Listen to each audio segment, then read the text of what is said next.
Hi everyone, thanks for taking 10 minutes for CNN10 today. My name is Fridays Are Awesome. First story this January 5th, the ringing of a telephone is being called a potential breakthrough between North and South Korea.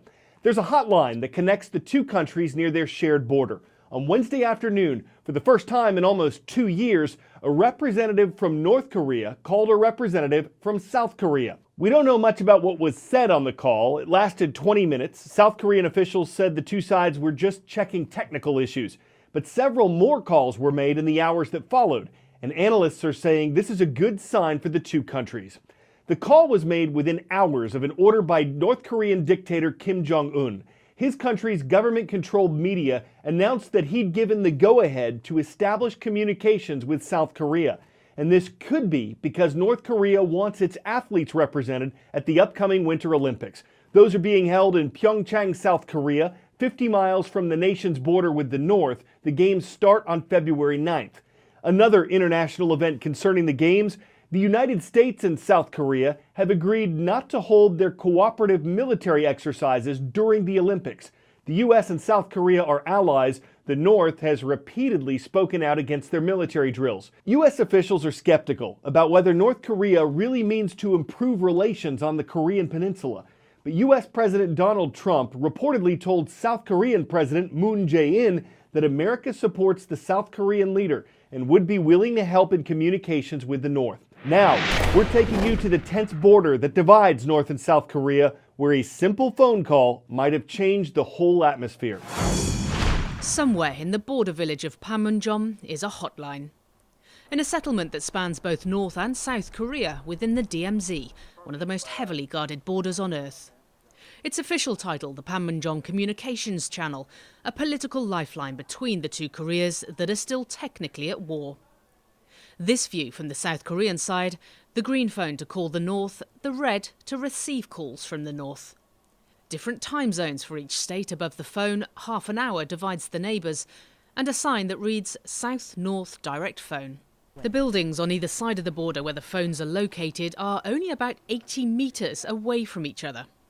South Korea says that the first two channels were connected in 1971 and they now have 33 different communication channels, but North Korea hadn't responded to them since February 2016.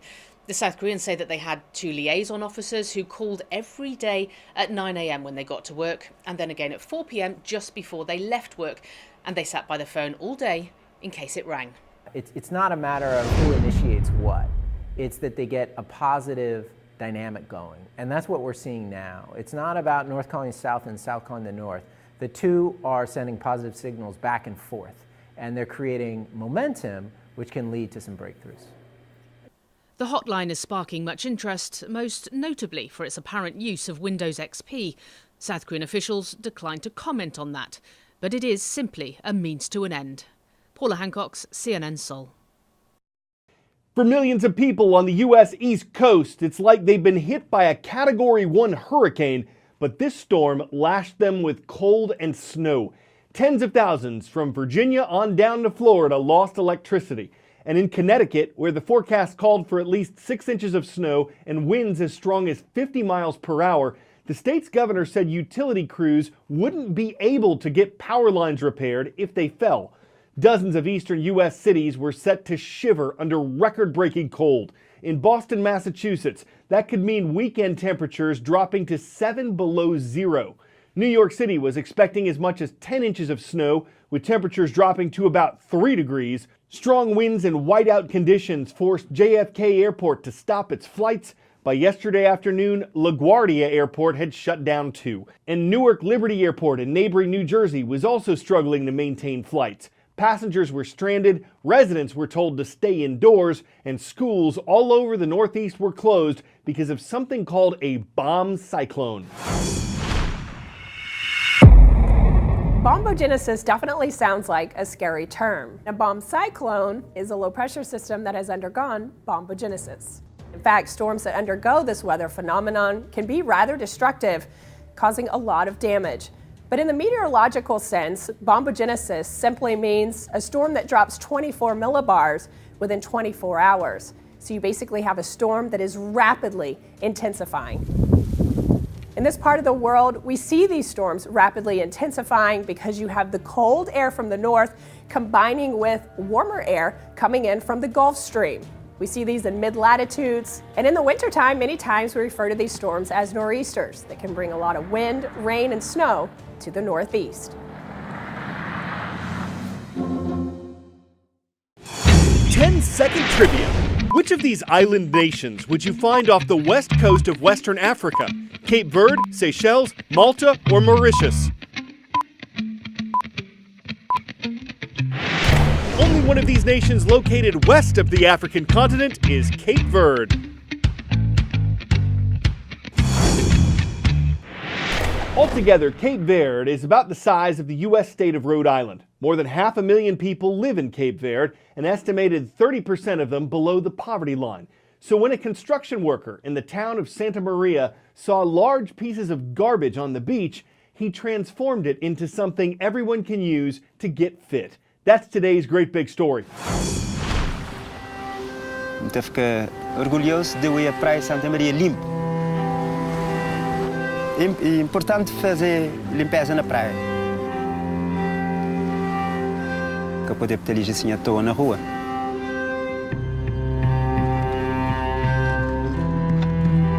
Normalmente não dá para se ver no lixo.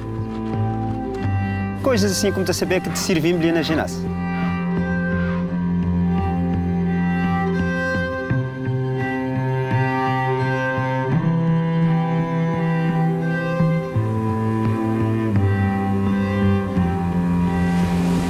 Meu nome é Alcindo Almeida Soares.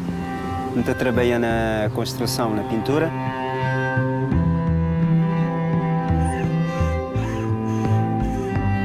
Estou gostando de treinar e muito como podia, tinha falta de lugar desde ali, na Santa Maria, aqui para a população fazer treino. O ginásio para pagar é o teu dinheiro. Para ser ginásio desde ali, na Santa Maria, não só para mim, mas para a população, é muito importante. Não está pagar nada, não treina à vontade, sem ter natureza, tem sol, tem praia, ar livre, tudo aqui é melhor. Meu sonho é tentar fazer ginásio uma coisa mais direita. Mesmo para nós, cabo-verdianos, quando me vivo, me continuo a fazer ginásio ali, tranquilo. Treinar, depois banho na mar, o dia está completo.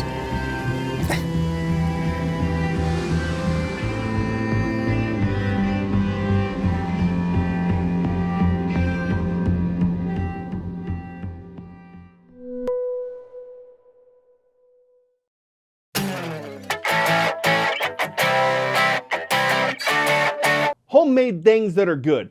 Pie, cookies, biscuits. Homemade things that are dangerous. Throwing stars, anything that goes fast, power tools. And yet, there's something good to be said about this idea for a homemade snowplow. But wait, you might say, that's just a TV box strapped to a lawnmower. And Jonathan Schill, who created the contraption, would say yes, it is. It works beautifully, and it's been seen more than 8 million times on Facebook. Now, this is where I plow through a bunch of puns that get me icy comments and cold stares. But honestly, I thought the invention was a powerful way to scrape together a useful tool. Call him the Lawn Ranger. Call him Captain America. But his drive found him a way to drive away through his driveway, and with that, we drive away with no more puns to say. Today, I'm Carl Azus.